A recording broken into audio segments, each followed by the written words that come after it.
Olá, como vai? Estamos aqui para o estudo da antropologia e da sociologia. A antropologia e sociologia envolvem os aspectos sociais, os aspectos humanos, as relações que os indivíduos têm enquanto espécie. É desse tema que nós vamos tratar aqui em nossa aula hoje. Especificamente, a antropologia cuida da questão da cultura humana, enquanto que a sociologia, ela envolve principalmente os aspectos das relações dinâmicas que existem entre os indivíduos nas suas mais diversas formações de sociedade.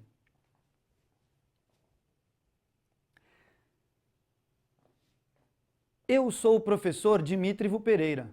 Eu sou formado em Educação Física, tive minha trajetória dentro dos cursos de Educação Física, mas também atuo em outras áreas de educação. Faço atualmente o meu doutorado em Educação, já tendo feito o meu mestrado em Educação Física. Meu mestrado é feito na Uninove e junto com vocês pretendo auxiliar na compreensão da antropologia e da sociologia. O tema da aula é a pedagogia libertadora de Paulo Freire. Paulo Freire nasceu no Recife, numa família de classe média e formou-se em Direito. Desde do seu início profissional, Paulo Freire não foi assim bem sucedido na área de Direito. Talvez porque a sua preocupação central estava nas injustiças sociais. Sua atuação como advogado não passou do primeiro cliente, pois percebeu que a sociedade, para ele, continha muitas injustiças que o direito não parecia dar conta de resolver. Enquanto Paulo Freire tentava atuar como advogado, desde o primeiro cliente ele sentiu uma dificuldade enorme em fazer realmente a justiça. Paulo Freire, então, percebeu que ele deveria buscar outros caminhos, e o caminho encontrado por ele foi a escola, foi a educação. E apesar da sua formação ser em Direito, ele acabou indo lecionar língua portuguesa nas escolas de Recife. Foi descobrindo aí as inúmeras dificuldades que os seus alunos tinham em compreender não apenas a língua portuguesa, mas essencialmente como se travavam as relações dentro de sala de aula e nas escolas em geral. Paulo Freire foi o brasileiro mais homenageado da história. Ganhou 29 títulos de doutor honoris causa de universidades da Europa e América, além do prêmio da Unesco de Educação para a Paz em 86. Observamos que Paulo Freire é um dos mais importantes pesquisadores e educadores do Brasil, só pelos prêmios que ele conseguiu adquirir durante a sua trajetória profissional e educacional. Em 13 de abril de 2012, foi sancionada a Lei 12.612, que declara Paulo Freire patrono da educação brasileira. Ele é o pai da educação em nosso país. Às vezes, mesmo no Brasil, temos dificuldade em reconhecer aquelas pessoas que têm feitos memoráveis, feitos históricos importantes, principalmente na área de educação. Parece mais fácil quando a gente ouve falar que o Pelé é o maior jogador de futebol do mundo, mas reconhecer que Paulo Freire tem tanta importância, ou até mais do que ele, do ponto de vista educacional, para a maioria dos brasileiros é uma novidade. Paulo Freire escreveu 37 livros, 37 obras, a maioria delas já traduzidas em diversas línguas, do espanhol ao inglês até o próprio mandarim. Por isso a gente observa que ele foi importante não só na educação brasileira, mas como na educação de vários outros povos do mundo. Paulo Freire é um dos autores mais lidos em termos de educação em todas as partes do Brasil. Ele tinha diversas preocupações.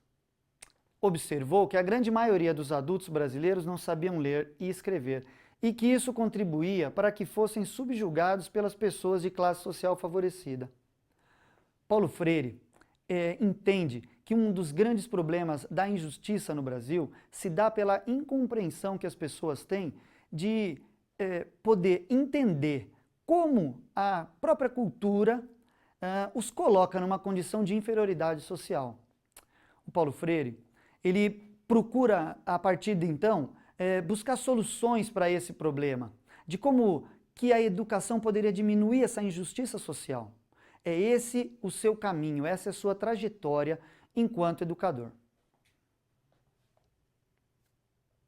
A falta de conhecimento e de cultura erudita pelas classes operárias e camponesas mantinha sempre o povo numa condição de inferioridade social. O povo brasileiro, para Paulo Freire, estava sempre colocado numa condição de semi-escravidão. E parte disso é porque esse povo, por não ter uma cultura de grande erudição, de grande conhecimento daquela cultura burguesa, esse povo não conseguia entender como se propunham as relações sociais. E por isso eram sempre colocados à parte, à margem das decisões que influenciavam as próprias vidas deles. É essa interpretação ou leitura de mundo que Paulo Freire pretende transformar na sociedade. E como era o método de Paulo Freire? Ele propôs que a educação deveria ocorrer através de uma prática dialética com a realidade, ao contrário da educação tradicional, que deposita o conhecimento no educando. Paulo Freire utiliza a ideia de que a educação burguesa ou educação tradicional é uma educação bancária. Bancária, no sentido de que você deposita um conhecimento no aluno, como se fosse um dinheiro que você deposita no banco. Mas Paulo Freire vai colocar que uma coisa é importante de ser diferenciada nesse aspecto. O aluno, ele não pode ser considerado apenas um banco para que você deposite algo nele. Além disso, a própria palavra aluno para Paulo Freire é uma palavra inadequada, porque aluno significa aquele que não tem luz. E o Paulo Freire acreditava que as pessoas, todas elas, já vêm com algum conhecimento prévio sobre os assuntos. Independente de qual seja o assunto, nós sempre conhecemos algo sobre ele, mesmo que seja uma experiência pessoal que nós tivemos. E por isso, Paulo Freire não vai chamar essa pessoa de aluno, vai chamar de educando. Educando é aquele que está lá para aprender. Tal qual, professor para Paulo Freire já não é mais aquele que professa, por isso que ele substitui a palavra professor pela palavra educador. Então, educador e educando em sua relação vão proporcionar a educação das pessoas, a autoeducação.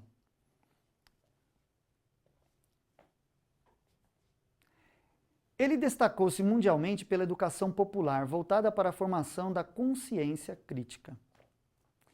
A educação popular de Paulo Freire foi principalmente trabalhada na prática com pessoas adultas. São com os adultos que ele pôde encontrar grupos que precisavam daquele seu método de trabalho para poder debater os temas sociais, compreendê-los e poder criticá-los. É isso que ele vai chamar de consciência crítica. A consciência crítica é o processo pelo qual, mentalmente, eu consigo aprender a realidade.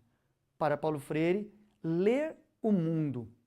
Ele vai dizer, inclusive, que a leitura de mundo precede a leitura das palavras, ou seja, eu compreendo as coisas antes mesmo que eu possa compreender como que eu conjugo os verbos da maneira mais correta. A consciência crítica de que fala Paulo Freire, a leitura de mundo, é necessária para que eu deixe a minha condição de sujeito oprimido, para que eu passe a ser não apenas um objeto na qual você pode depositar conhecimento, mas agora eu passo a ser um sujeito que pode dialogar com o mundo, colocar suas opiniões, defender suas ideias e não aceitar as injustiças às quais as pessoas são normalmente sentenciadas pela sociedade. Apresento-lhes agora uma resenha do livro mais famoso de Paulo Freire, Pedagogia do Oprimido. Esse livro pode ser encontrado facilmente na maioria das bibliotecas, principalmente na área de educação. E ele já está na 17ª edição pela Paz e Terra, um livro de 1987, já antigo, mas que ainda tem muito a trazer e contribuir para que nós possamos compreender a educação brasileira, as suas dificuldades e a possibilidade de superação dos problemas sociais que a gente tem no Brasil através da educação. No prefácio do livro, o professor Hernani Maria Fiore resume algumas das principais ideias de Paulo Freire. Propõe que a pedagogia libertadora é o processo em que a vida biológica passa a ser vida biográfica. A alfabetização é aprender a escrever a própria vida, sua própria história. Do ponto de vista antropológico, nós vamos dizer que passar da vida biológica para a vida biográfica é compreender o processo cultural de transformação educacional.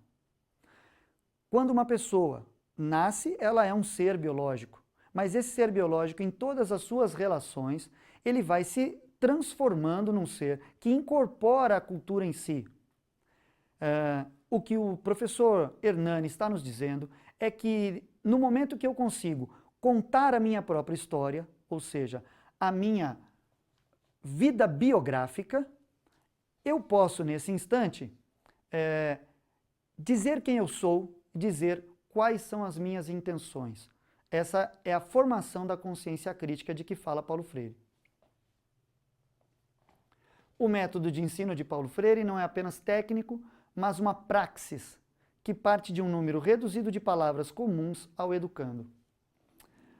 A partir das palavras do cotidiano, por exemplo, no caso da educação física, a gente poderia dizer da bola, do futebol, do jogo, da ginástica, da dança, da música. A gente poderia, a partir das palavras simples do cotidiano, dos movimentos, a gente poderia dizer que uma pessoa pode partir desse ponto para compreender qual a influência do futebol na sua vida, como a bola faz com que a pessoa decida por determinados comportamentos ou não, como a música nos influencia a decidir para gostar de tal tipo de música ou de tal tipo de compositor. Esse tipo de compreensão é o início da educação libertadora de Paulo Freire. Para o professor Fiore, o método freiriano problematiza as palavras e, a partir delas, se atinge a consciência e se humaniza. O que o professor Fiore está dizendo é que, a partir da discussão que você tem das palavras mais simples, é possível partir para uma consciência, para tomar consciência do que aquela palavra representa na sua vida. Ele ainda aponta para o processo coletivo da tomada de consciência, pois o homem não está só no mundo, e a existência é dialógica, comunicativa e se dá no mundo vivido das relações humanas produtivas. Aqui a gente olha o aspecto da sociologia. Nós não estamos sós, só aprendemos uns com os outros. Construímos a nossa educação numa dialogia, ou seja, num processo de comunicação no qual um ouve, o outro fala e assim por diante, de forma que nós possamos compreender o pensamento do outro e o outro possa compreender o nosso. Mesmo que esses pensamentos sejam divergentes, ou seja, que nós não tenhamos a mesma ideia sobre um assunto, que nossas ideias sejam opostas, mesmo assim, nós devemos entender que cada um tem, primeiro, o direito de dar a sua opinião, em segundo lugar, a possibilidade de entender o ponto de vista do outro, respeitar o ponto de vista do outro e, a partir dali, transcender, ou seja, ir além e poder mudar o próprio pensamento quando a gente acredita que aquele pensamento nosso não era o ideal. Agora eu vou prosseguir com o conteúdo específico do livro Pedagogia do Oprimido. Na introdução, Paulo Freire vai dizer que as pessoas não têm consciência crítica porque têm medo da liberdade, principalmente porque nela se revela a opressão que sofrem. O medo da liberdade é o que faz com que a pessoa não atinja essa consciência crítica.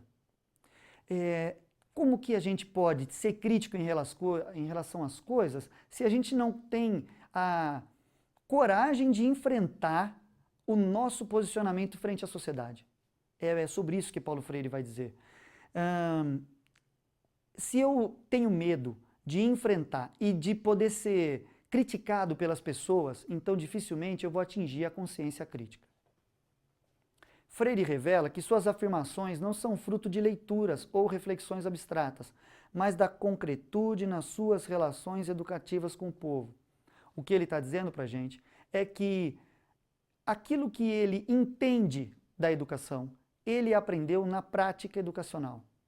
Ou seja, ser professor é aquilo que acontece no dia a dia da relação dos educadores com os educandos.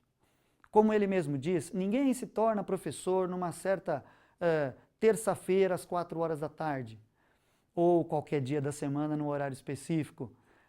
Para que eu me torne um educador, eu preciso necessariamente estabelecer essa relação de vínculo com o educando. Só dessa forma eu vou poder compreendê-lo. É por isso que ele vai dizer que é a experiência prática dele na relação com as pessoas, as quais ele participou do processo educacional, que deram a ele a condição de compreender a própria educação. Ele discute as questões políticas que se entrelaçam com a educação. Para o Paulo Freire, política e educação são dois termos que nunca vão se separar. Não é possível falar de política sem educação, não é possível falar de educação sem política. Hoje no Congresso, as discussões sobre quais são os rumos para o Brasil, elas perpassam necessariamente por pensar como nós vamos definir as políticas educacionais. Temos hoje, por exemplo, um Plano Nacional de Educação em amplo debate em todo o Brasil, e desse Plano Nacional saem políticas educacionais que pretendem o quê? Dar possibilidade do Brasil de melhorar a sua condição.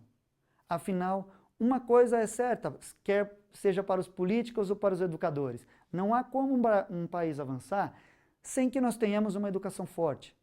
Todos aqueles países que têm educação bem desenvolvida, eles com certeza podem chegar mais longe em termos de desenvolvimento.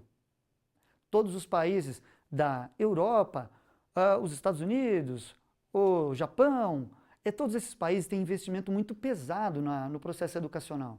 E no Brasil, só muito recentemente é que se definiu limites mínimos de investimento para a educação. A esse aspecto, nós temos que entender que é preciso que o educador se torne também um agente político e não veja a educação como uma coisa ruim.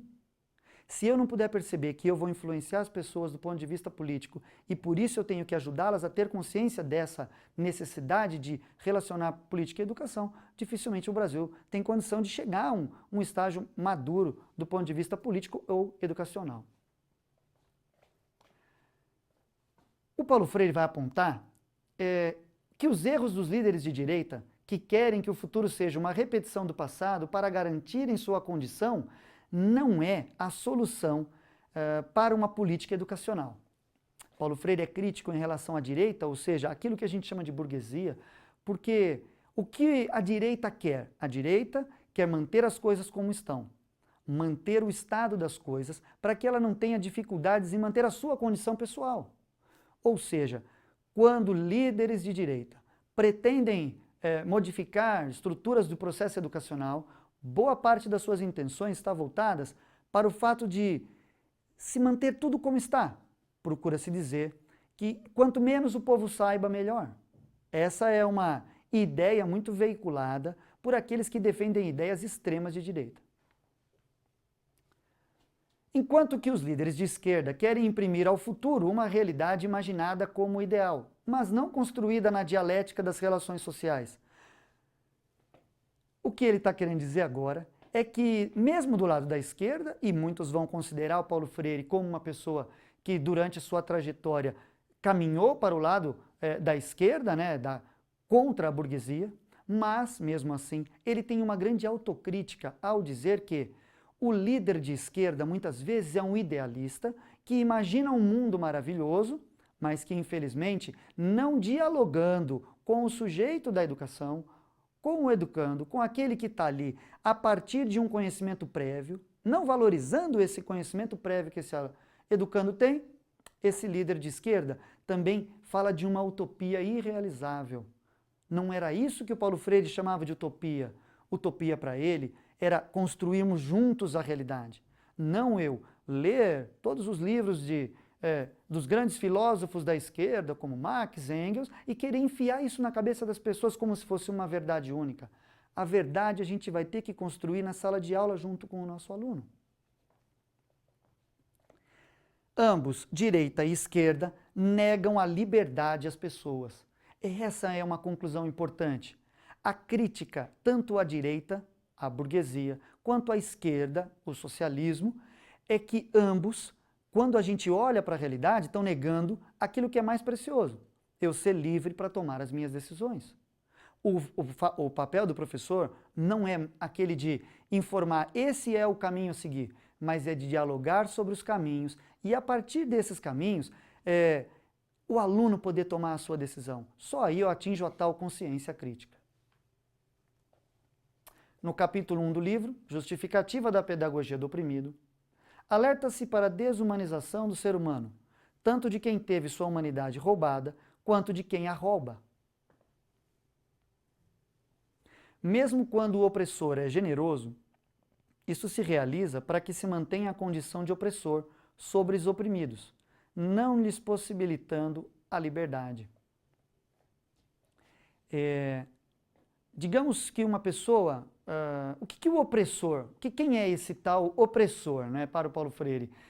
De maneira geral, a burguesia é opressora, ela quer manter todas as condições como estão, porque ela desfruta de vários benefícios, né? Então, as pessoas que têm grandes posses, muito dinheiro, elas têm acesso à educação, à saúde, ela tem um automóvel, sua casa própria, tem uma condição de vida muito confortável, e ela acredita que se todos tiverem condição como essa, ela, pessoa, vai perder os seus benefícios. Então, esse é o opressor, é esse que Paulo Freire, no seu livro, procura combater. Aquele que acredita que tudo tem que ficar como está, para evitar que ele perca alguma coisa. Paulo Freire revela também que os oprimidos devem reconhecer o opressor que trazem em si. Reconhecer o opressor que trazem em si. Essa é uma ideia muito fundamental em Paulo Freire. Ele vai nos mostrando que aquele que antes era oprimido pode, numa condição do seu próprio esforço, deixar essa condição e passar por uma condição social melhor. Muitas vezes, esse ex-oprimido, ele passa agora numa condição de atingir um nível econômico importante para ele, de ter dinheiro, de ter as mesmas condições que aquela burguesia tem, ele passa a ser tão opressor quanto era o seu opressor anterior. Essa é uma das críticas importantes de Freire, porque as pessoas, quando elas realmente tomam a consciência crítica, não é para que elas oprimam aquelas outras pessoas. Isso não seria ter consciência crítica. O fato de eu adquirir diversos conhecimentos, esses conhecimentos me possibilitarem, por exemplo, adquirir os bens materiais, isso não significa que eu deva, a partir dali, ter uma atitude de opressor como tiveram comigo. O objetivo da pedagogia do oprimido é levar o oprimido à reflexão das causas da sua opressão e, a partir desta descoberta, caminhar para a liberdade. É ter o ponto exato de compreender aonde eu estou sendo oprimido, o porquê eu estou sendo oprimido e, a partir dali, poder lutar contra essa opressão para ter a liberdade nas próprias mãos. Na relação entre os opressores e oprimidos, Paulo Freire traz uma reflexão dura. Raros são os camponeses que, ao serem promovidos a capatazes, não se tornam mais duros opressores de seus antigos companheiros do que o patrão mesmo. Essa é uma constatação do qual eu estava falando até o momento.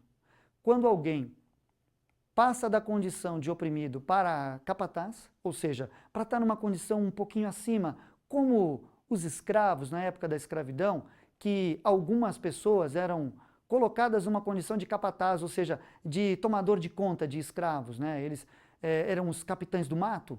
Hoje, na nossa sociedade, se nós não temos mais a escravidão, como nos séculos atrás, nós temos uma condição na qual aquele ex-oprimido, ele é colocado numa condição de um pouco de superioridade e ele muitas vezes vai ser pior com os oprimidos do que aquela mesma condição que tinha sido colocada para ele. Paulo Freire expõe que o papel do professor na educação libertadora é ser um mediador do conhecimento com o educando, respeitando o contexto em que esse se encontra e partindo de sua realidade.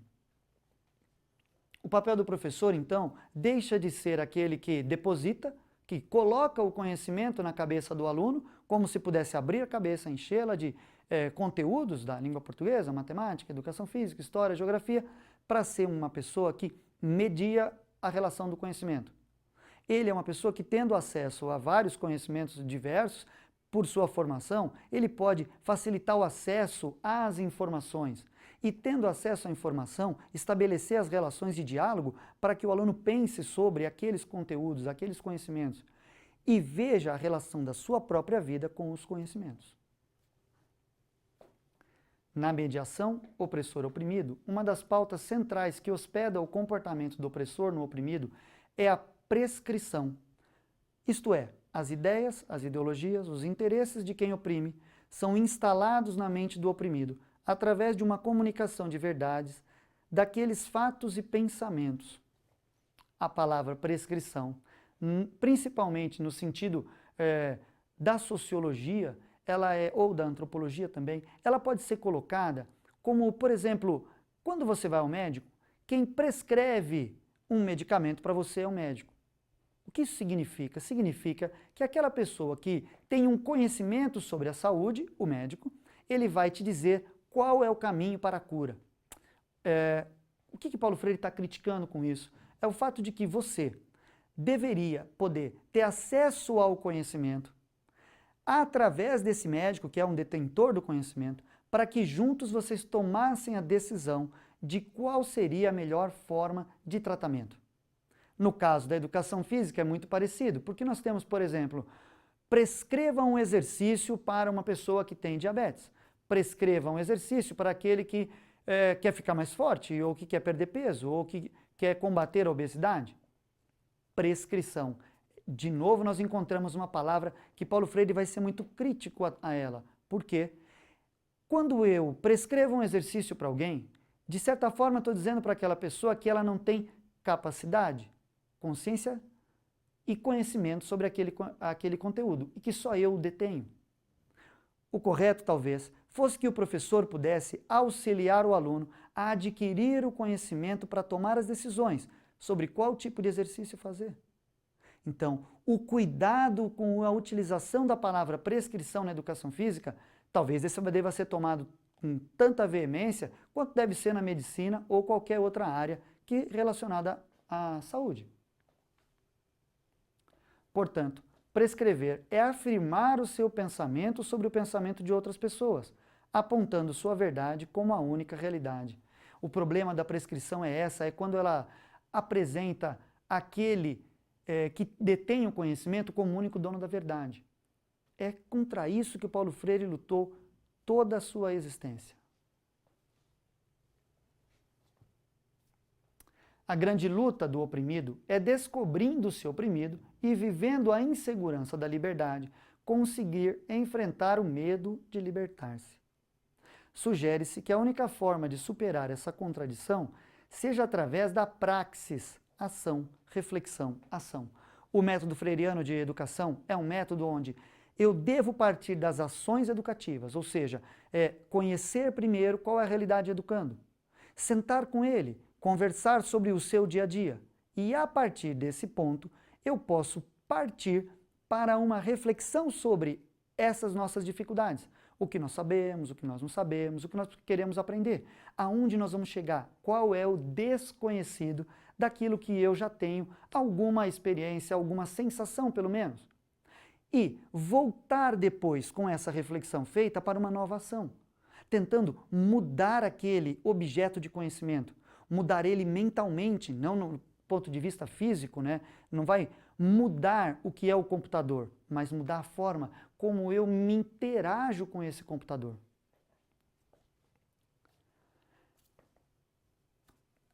Agindo a partir de elementos conhecidos de sua história, se pode refletir sobre as injustiças que ocorrem na realidade vivida e agir sobre essa realidade, transformando-a em algo novo, imprevisível, mas agora consciente.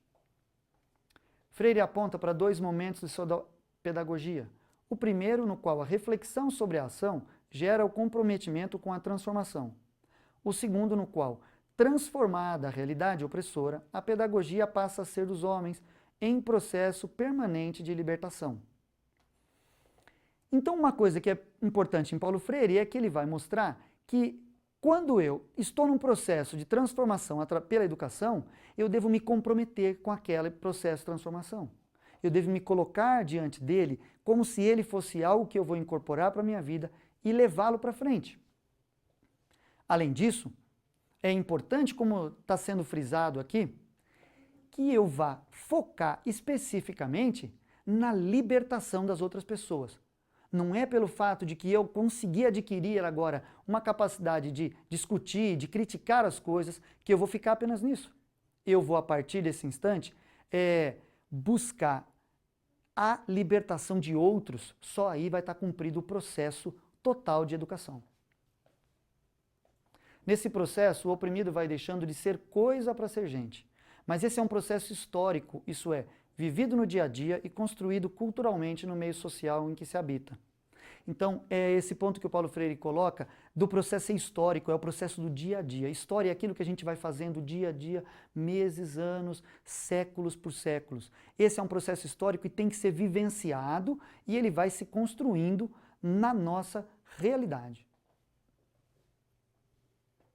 No capítulo 2 do livro, A Concepção Bancária de Educação como Instrumento da Opressão, se fala da percepção que a educação estrutura-se no discurso do professor, em sua narrativa sofista do convencimento da palavra. Essa é uma das questões mais difíceis, porque o professor, normalmente, principalmente com essa ideia de professor, não de educador, ele professa a verdade, ele tem um discurso que convence as pessoas. Tirar isso de um professor é muito difícil. Você, que amanhã se forma um professor, se você vai ter um discurso que muitas vezes, se bem falado aqui na frente, convencerá as pessoas da sua verdade. Mas será que esse discurso é aquilo que as pessoas realmente precisam? Ou será que é a sua verdade querendo ser imposta, depositada naquele aluno não educando? O conteúdo de que tratam os professores, portanto, é depositado nos educandos na forma de valores e conhecimentos que os alunos assimilam, sendo ajustados a eles. Olha lá, ajustados a eles. O aluno agora, ele é ajustado ao conteúdo e não o conteúdo ao aluno. É ele que tem que se moldar à sociedade. Isso é a discussão central da sociologia. É que cada indivíduo tem que ser moldado pela educação, ajustado, como se a gente fosse uma peça da engrenagem social.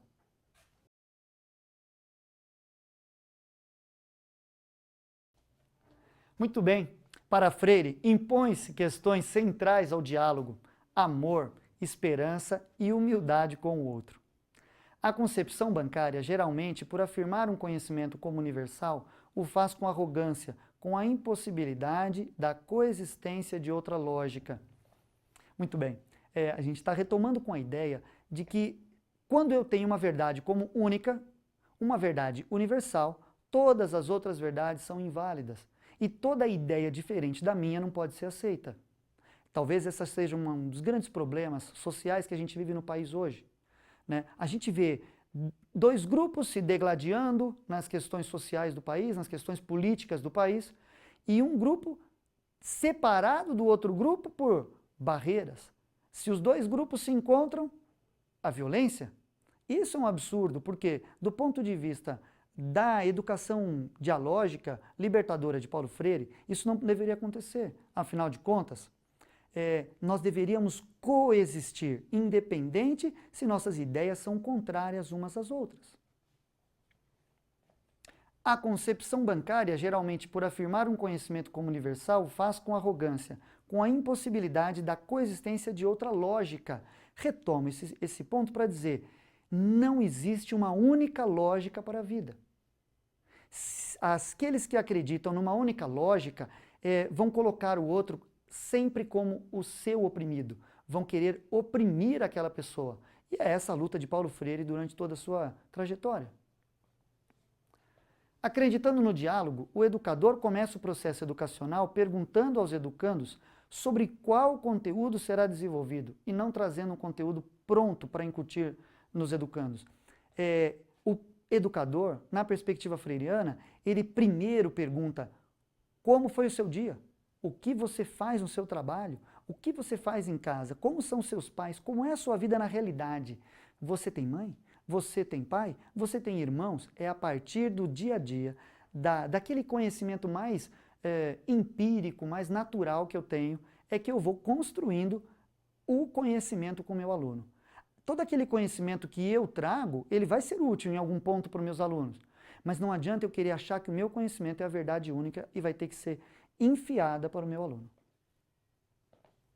Esse processo considera os temas geradores, isso é, a investigação do universo temático dos educandos, que se dá na participação objetiva na vida do educando e na observação direta desta.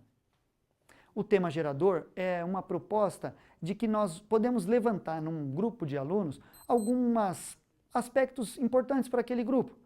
Se nós falarmos da educação física, por exemplo, nós vamos falar do voleibol, futebol, basquetebol e handebol. Quais são os pontos importantes para aquele grupo dentro das nossas aulas de educação física? E alguns podem dizer, a gente quer saber jogar o voleibol bem, mas nós temos a dificuldade que a rede é muito alta. Então aí você começa a problematizar com o aluno como que a gente pode jogar voleibol se a gente não consegue jogar a bola do outro lado da quadra. É isso que é problematizar com alunos a partir da experiência prática que ele tem com aquele conteúdo, por exemplo, o voleibol. E talvez a gente possa abaixar a rede, talvez a gente possa mudar o formato da bola ou mudar a forma de organizar os jogadores. Há soluções que serão encontradas, ou seja, que vieram da ação, do conhecimento sobre o voleibol, que partem para a reflexão, ou seja, refletir sobre o problema, passa no momento final para a ação novamente.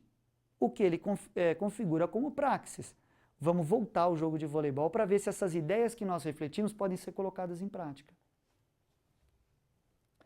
A constatação de como se dá a vida do educando é a revelação de sua história, base do entendimento da sua realidade concreta. O Paulo Freire está dizendo que é na realidade concreta que a gente constrói o conhecimento. Não é a partir apenas da leitura dos grandes clássicos da antropologia, da sociologia, da filosofia ou psicologia. O tema gerador deve proporcionar um pensamento sobre a realidade. A análise dessa situação cria codificação, isso é, a partir do concreto ir ao abstrato. Codificar, criar códigos de entendimento de todos os objetos que nos circundam, de todos os conhecimentos que nós temos que ter relação com eles de alguma forma. São criados, vão surgindo os códigos de conhecimento a partir daquele instante. A descodificação é a crítica que o pensamento cria sobre o objeto, isso é, um diálogo entre objeto, sujeito, objeto, transformando a realidade do conhecimento que se tinha anteriormente sobre o objeto e sobre o próprio sujeito que está em construção. O que ele está querendo dizer? Um objeto que agora é transformado pelo sujeito passa a ser um novo objeto, porque a partir desse instante eu consigo compreendê-lo de outra forma e transformo ele a partir da minha necessidade produtiva. Conclusão. Não é possível falar em educação sem falar de Paulo Freire. No mundo inteiro já se percebeu isso. Paulo Freire é um ícone na educação, ele é discutido em todos os países do mundo e suas ideias são importantíssimas para que nós possamos compreender como educar de uma maneira mais adequada do ponto de vista das relações sociais e da cultura. Sua importância para a antropologia é que sua proposta revolucionária fixou o olhar do ser humano em sua cultura própria. E para a sociologia, ele evidenciou a importância das relações humanas para a construção do pensamento político. O que a gente tem a dizer é que ele tem importância tanto na área da antropologia, mostrando a importância de valorização da cultura de cada pessoa, de cada sociedade, de cada grupo social sem distinção, ao mesmo tempo que para a sociologia ele mostra a implicação das relações sociais entre educação e política, ou seja, entre como os seres humanos dialogam nas suas relações. Muito obrigado.